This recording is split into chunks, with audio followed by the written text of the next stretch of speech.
Hi everyone, my name is Sylvia and this is Ted. And a lot of my friends is asking, how are you harvesting vegetable early than anyone I know? Is it the greenhouse? Well, everybody says it's the greenhouse, but there's a lot more to it than that. The greenhouse is only one of three growing environments. One environment is inside, where we have heat mats and LED lights. We can pay the most attention to the plants as we're taking care of them inside. The second environment is the greenhouse, where we do have heat mats, and we have a warm environment, at least during the day, and we have a thermostat on the heat mat. We don't have any LED grow lights. We have the raised beds, and they help a lot. Third environment is the outdoor raised garden beds. And those, of course, are in the back of the property. We have some fences to control the deer from coming in, and we have raised beds that help control weeds and other issues. Actually, I think the bunnies don't hop up there too, when the plants are growing. And then we manage the process of starting a seed in one environment and moving it through the process to another growing environment. And not every seed that starts inside makes its way all the way outside. Some of them will grow here, and not every seed is started inside. You know, we've only got 800 square feet in there, so we have a limited number of seeds that we can put in there to start out there. We do start a lot of seeds out here. We really start the tropical type seeds inside and some of the higher priority seeds, depending on the time of year.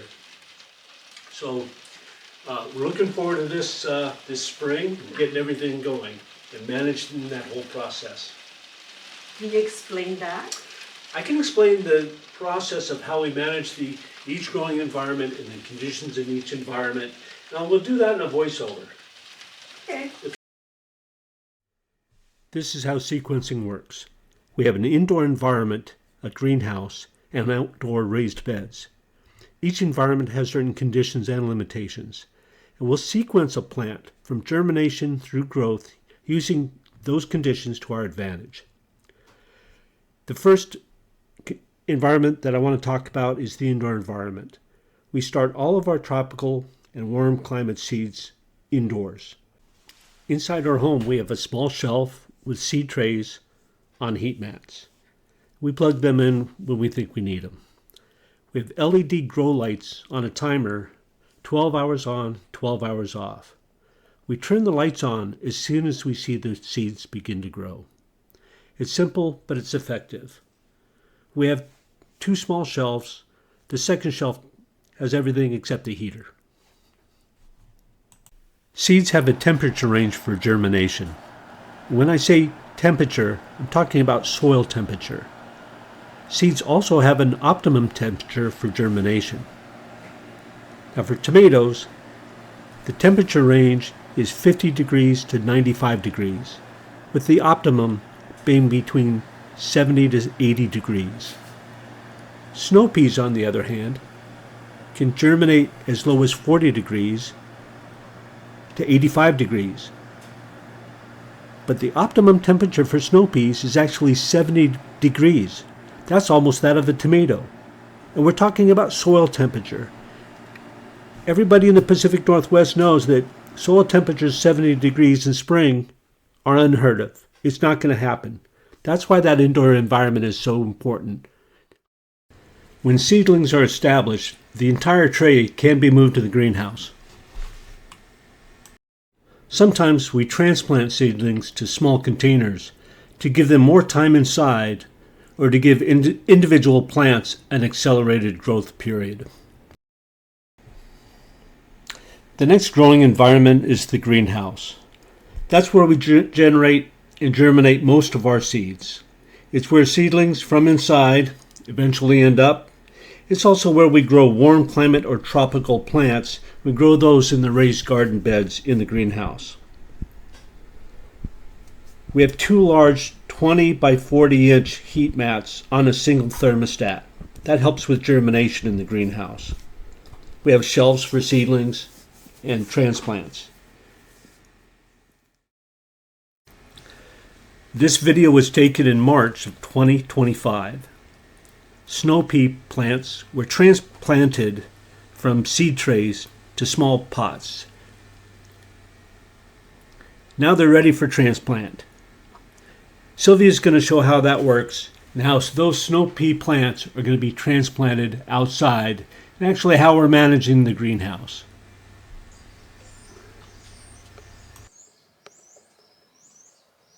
Today we transplant all our snow peas to outside vegetable garden. If you notice it, it's no longer here.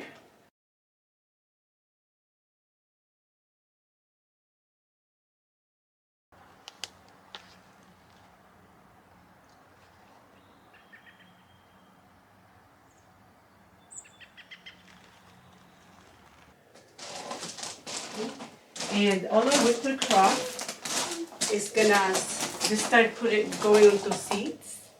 You see, start about to bloom flowers. What we're gonna do is transplant this outside so it continue blooming flowers, so that way the hummingbird will enjoy it. And if you can see over here, we started a little bit our tomatoes. We transplanted.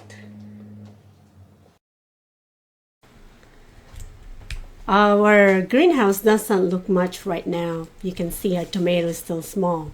But later on the season, maybe around June or July, our greenhouse get full of tropical produce like ampalaya, okra, eggplant, and it's really pretty in there. And it looks like over here in the picture I have full basket of ampalaya. I actually harvest those and I give away some of my Filipino friends.